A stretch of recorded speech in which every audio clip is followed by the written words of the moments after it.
rechazó la acusación constitucional contra el ministro de Desarrollo Social y Familia, Giorgio Jackson, un texto que contaba de 4 capítulos, 150 páginas, que fue detallado en la Cámara de Diputadas y Diputados. Finalmente no prospera, y no solamente por votos oficialistas, sino también por votos de sectores de oposición que decidieron rechazar o definitivamente abstenerse. Cabe preguntarse qué va a pasar. El ministro Giorgio Jackson dijo que efectivamente hay una autocrítica, agradeció a los parlamentarios de oposición y oficialismo que habían concurrido con su voto. Pero hay autocrítica respecto a qué, a ver, esto es importante. Hay autocrítica respecto al trato que él tiene con las demás personas, ¿no es cierto? Porque, ya, pero si la acusación constitucional no es para eso. A ver, yo creo que esta era una acusación constitucional débil. Esta es una opinión personal, y pueden discrepar de ella de todas maneras. Yo solo quiero recordar que la acusación constitucional es lo más grave que se puede hacer en sede parlamentaria, digamos, en este caso contra un ministro, y por lo tanto yo creo que tiene que ser algo no solo bien pensado, sino que tiene que tener fundamentos muy, muy de peso. Partamos por ahí. Habían fundamentos, entonces yo digo, probablemente habían fundamentos para enjuiciar o poner en la palestra, digamos, al ministro Jackson, pero para llegar a una acusación constitucional, esa es mi duda. Acá lo que se dice, Nivaldo, o lo que decía el texto era lo siguiente: ¿por qué se le acusaba? Por presunto abuso de autoridad y de poder, y también por lo ocurrido en torno a la bullada salida de la ex Seremi Metropolitana de Desarrollo Social, Patricia Hidalgo, sin dejar sin ejecución la ley que crea el Servicio Nacional de Protección Especializada de la Niñez y también la de Garantías y Protección Integral. Eran parte de los puntos que se detallaban en este escrito, y lo que dijo el ministro y su defensa fue: no existe acción u omisión personal alguna de mi parte a la que la y los acusadores hayan hecho referencia, ni mucho menos vulneración a las reglas sobre probidad. Es parte de lo que se fue dando, pero claro, efectivamente cabe preguntarse si es que los hechos ameritaban una acusación constitucional o no. Mira, a ver, yo creo que hay varias cosas. Aquí hay una especie de...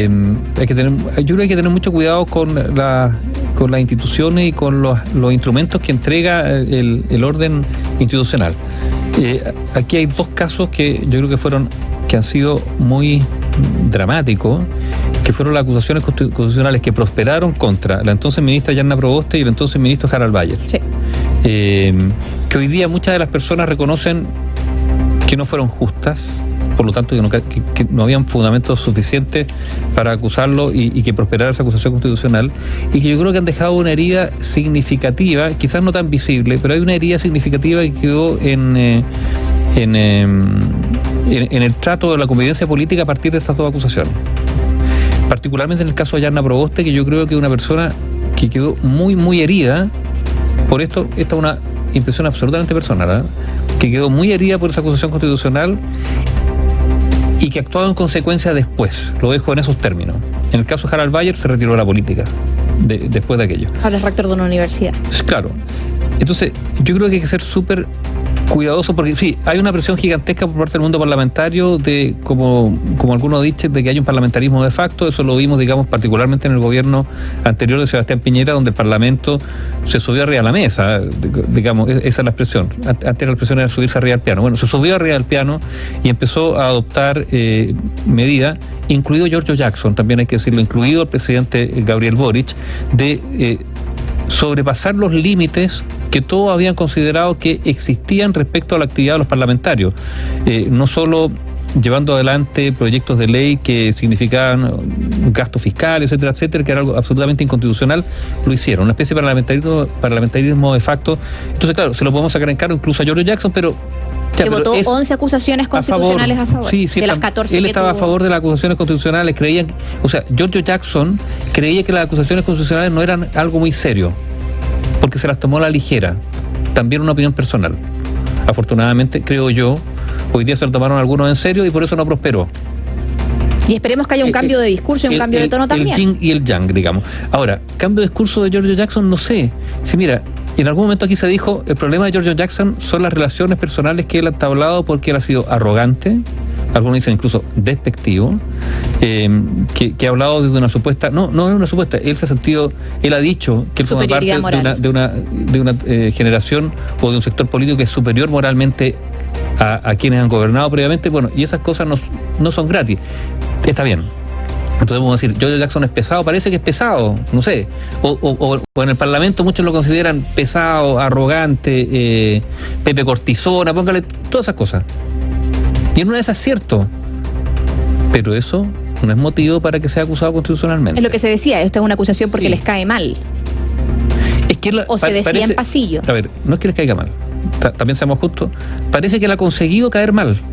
Él ha hecho méritos. Se ha esforzado por caer bien. Él ha hecho méritos para caer mal, pero eso no significa que haya que acusarlo constitucionalmente. Ahora, sí, yo creo que, claro, queda el ministro no dañado, pero abollado, sí, porque finalmente el ministro Giorgio Jackson, fundamental en el Frente Amplio, el ideólogo de este gobierno, el ideólogo del Frente Amplio, el ideólogo de una generación que incluso se creía, digámoslo, esto se dijo, que este no era el momento, digamos, para que llegara al poder, a la presidencia, alguien del Frente Amplio, y que el candidato, ¿quién iba a ser?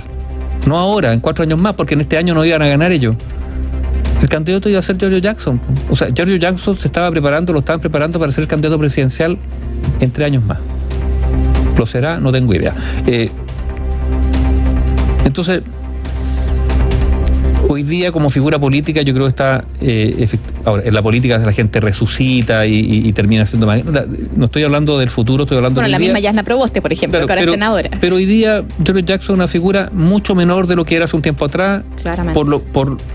Por errores personales propios y por errores del propio Ejecutivo, por ejemplo, haberse embarcado, porque él lo dijo, fue Giorgio Jackson el que dijo que el programa de gobierno para que prosperara estaba indisolublemente amarrado al proyecto constitucional. Por lo tanto, la derrota del proyecto constitucional es una derrota particularmente, entre otros, de Giorgio Jackson, porque él dijo que esto estaba así de entrelazado. Entonces, claro, después de esa derrota, sí, pues ha perdido puntos, evidentemente, como todo el gobierno, y él también en particular. Si nosotros consideramos pero todo esto que estamos diciendo no tiene nada que ver con que había mérito o no para acusación constitucionalmente, creo yo. Si nosotros hacemos un análisis desde las elecciones parlamentarias en las cuales Giorgio Jackson gana en su distrito con una amplísima mayoría. ¿Pero por qué?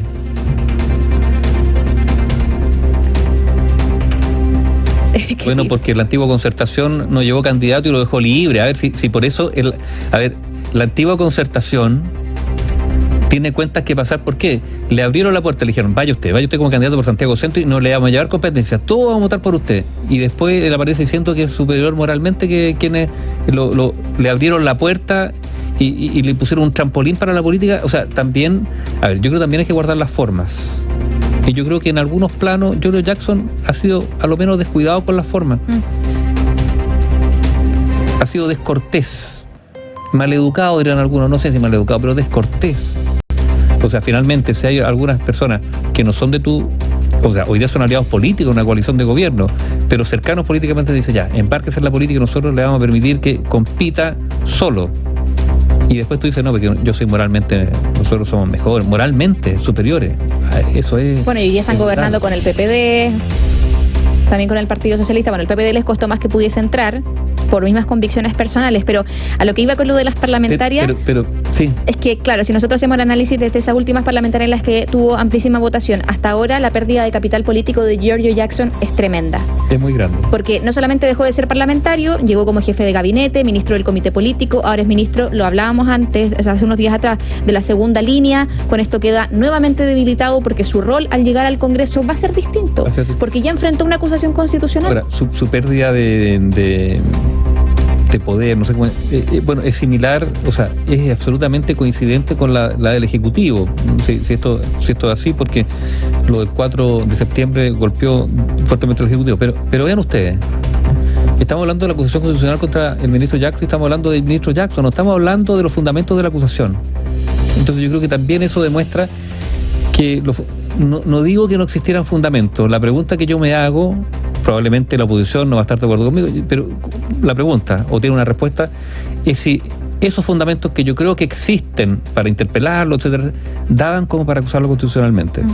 O sea, efectivamente hay un reproche con lo que pasó con la subsecretaria, la implementación, digamos, de las leyes del sistema juvenil infantil. Ya, todas esas cosas son objetivas, pero dan para defenestrar a un ministro para que después, durante una cantidad de tiempo, no tenga 5 años. 5 años fuera del ejercicio público. A mí me parece que no sé si habría sido excesivo, pero me da la sensación de que los argumentos que existen no daban para tanto. Para los parlamentarios que no son del oficialismo y que decidieron abstenerse o definitivamente rechazar este libelo acusatorio, lo que dijo el ministro Jackson fue agradecer a quienes cruzaron una frontera que es difícil de cruzar y que hoy también nos dan una lección al momento de rechazar o abstenerse respecto al fondo de esta acusación constitucional. ¿Cuál es mi punto con esta frase que dijo el ministro Giorgio Jackson? Las monedas se van invirtiendo. Se puede pasar de oposición a oficialismo en un periodo o de un periodo a otro. Esperemos que, como hablan de elección y como hablan de autocrítica en este caso, si es que vuelven a ser oficialismo en el periodo que viene, si vuelven a ser oposición en el periodo que viene, no se dé lo mismo. No se dé lo mismo que ocurrió con las acusaciones constitucionales, que algunas pueden estar muy en su mérito. Algunas pueden ser muy meritorias, en este caso, de ser presentadas y de ser aprobadas en el Congreso Nacional. Pero claro, acá se ve una acusación constitucional que no tenía la fuerza necesaria y quizás el mismo oficialismo de hoy tiene que hacerse una autocrítica respecto a cómo actuaron en el pasado, para que no se vuelva a repetir y que no se ocupe una herramienta que es totalmente legítima, que existe por Constitución y que debiese ser una forma de regular del poder legislativo al poder ejecutivo, pero la idea es que no se transforme en un gallito político constante para hacer puntos políticos todo el tiempo, porque si no, se deslegitima. No, mira, si George Jackson tuviera humildad, no estoy diciendo que no la tenga, estoy diciendo, si George Jackson tuviera algo de humildad, tuviera algo de capacidad de reflexión, de autocrítica, incluso de empatía, si la tuviera, y supongo que la tiene, digamos, él debería ver cómo abusó de la herramienta de la acusación constitucional de una manera frívola, oportunista, politiquera, podríamos decir, y ahora se da cuenta que afortunadamente hubo algunos que no cayeron en lo que él cayó tantas veces, y por eso se salvó. Yo creo que eso también es una manera de ver lo ocurrido esta tarde. Y algo que pasó, o algo que va a pasar, tiene que ver con la ministra Ríos, la ex ministra Ríos, digo. Porque claro, algunos decían los votos que no se le entregaron a Giorgio Jackson, o los votos de abstención o votos en contra del texto, podrían ser una forma de la oposición de decirle al gobierno: te dejo pasar una, pero la segunda no. Es lo que decían hoy día en pasillos, conversaciones que son totalmente informales, algunos de los distintos parlamentarios. Incluso se dice que las ministras de gobierno, ministra Uriarte, ministra Toá, estarían también con los ojos puestos sobre la mesa para poder ver qué va a pasar con la acusación de la exministra Ríos. Claro, pero es una exministra. Exacto. No es un ministro. Pierde muchísima más fuerza por eso. Mira, yo creo que las cosas tienen que verse en su mérito. A veces, claro, hay una tentación de la política de sacar provecho, de golpear. Lo dijimos el otro día aquí, María José. Está bien, hay un gobierno que está golpeado, digamos, está groggy. Sí, tú puedes ir a noquearlo, efectivamente. Es una posibilidad y una tentación para la oposición. Lo otro es aprovechar el escenario, generar... Ahora, estas dos cosas no son incompatibles, pero hay matices, digamos. Y lo otro, decía yo, es aprovechar el escenario, no digo tender una mano para acompañarlo, pero sí para decir: está bien, está la posibilidad de buscar acuerdos, entonces escúchame y acepta algunas de las proposiciones que yo te hago, porque eres tú el que está hoy día en minoría y no yo. Vamos a ver qué ocurre. Y en ese plano está, por ejemplo, lo que se ha debatido tanto sobre la mesa de seguridad, si es que se rearticula o no. La ministra Toá dijo hoy día que sí. Y si se rearticula, ¿con qué puntos, en este caso de la oposición, puestos ahí como algo, como condición para que avance? Parece que los indultos, revocar los indultos de Jorge Mateluni y Luis Castillo serían uno de los puntos clave. Pero, los senadores de Renovación Nacional se volverían, o sea, nunca se han bajado, pero seguirían en la mesa de seguridad. Pero todo el resto de la oposición, Chile Vamos en particular, no estarían siendo parte de esta mesa de seguridad. Lo que apuntan es, presenten proyectos de ley. Nosotros no tenemos que cuadrarnos en seguridad, son ustedes. Eso es lo que dicen de la oposición al oficialismo. El oficialismo no estaría cuadrado, según Chile Vamos, en temas de seguridad. Por ende, quienes necesitarían una mesa, a juicio de Chile Vamos, son los mismos oficialistas. Dicen que desde la DC hasta el Partido Republicano habría una serie de puntos en los cuales estarían todos de acuerdo y se necesitaría solamente legislar. Presentar proyectos de ley con urgencia en las distintas comisiones.